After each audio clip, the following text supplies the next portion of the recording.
Where is the ball gonna bounce to? To the left, right, or even middle?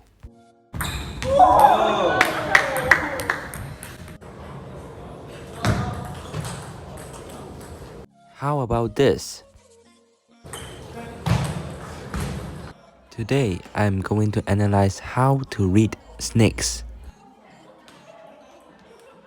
The first thing you need to know is your opponent uses his forehand side of the bat or backhand side to hit the ball. If you have played table tennis for long enough, you should be able to determine it and to feel it. However, if you haven't, there are another ways. One of the best ways is to observe the opponent's bat when he started to take his arm up. At this point, here we can see that he is using his forehand side of his bat. Another way is to observe the opponent's bat right before he hits the ball. Here we can see that he used his backhand side of his bat. Let's take right-handed players as an example. If the opponent is using the forehand side of his bat, 90% of the ball will bounce to your forehand side. It is much harder for the opponent to make the ball bounce to the opposite direction using his forehand side of the bat. On the contrary, if the opponent uses the backhand side of his bat to hit the ball, 90% of the ball will bounce to your backhand side.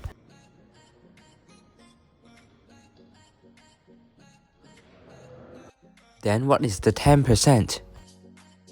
It is when the opponent uses his forehand side of the bat, but the ball bounces to your backhand side.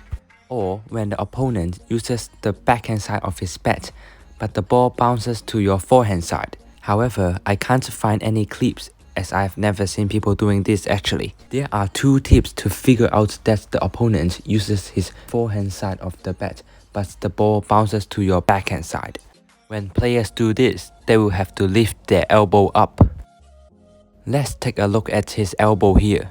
You can see that he lifted his elbow up.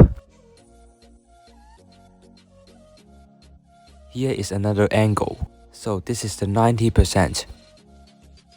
And this one is the 10%.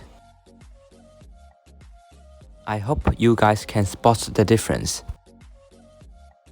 The second tip is a fun fact. When players do the snake shot, they usually make the opposite after motion instead of the normal one.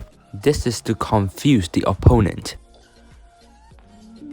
Suppose if his arm moves this way, the ball will bounce to Cheng Yicheng's backhand side. However, since he is doing the opposite after motion, the ball bounces to Cheng Yicheng's forehand side. Here is another example. Simon Gauzy is doing the after motion of the ball bouncing to the opponent's backhand side. However, the ball bounces to the forehand side as Simon Gauzy is doing the opposite after motion. According to this theory, you just have to suppose the ball bounce to the same direction as the after motion. If the after motion is to this way, then the ball will bounce to this way too. So it's the same direction. Please remember that this method is not 100% accurate as some high-level players might have several after motions. What can you do when you're really not sure? You can wait for the ball, just like what Quadri Aruna did here. Wait for the ball to bounce and try to catch the ball. At least you can get the ball onto the table. This is the end of the video. This topic is a bit complicated, but still, I hope you understand.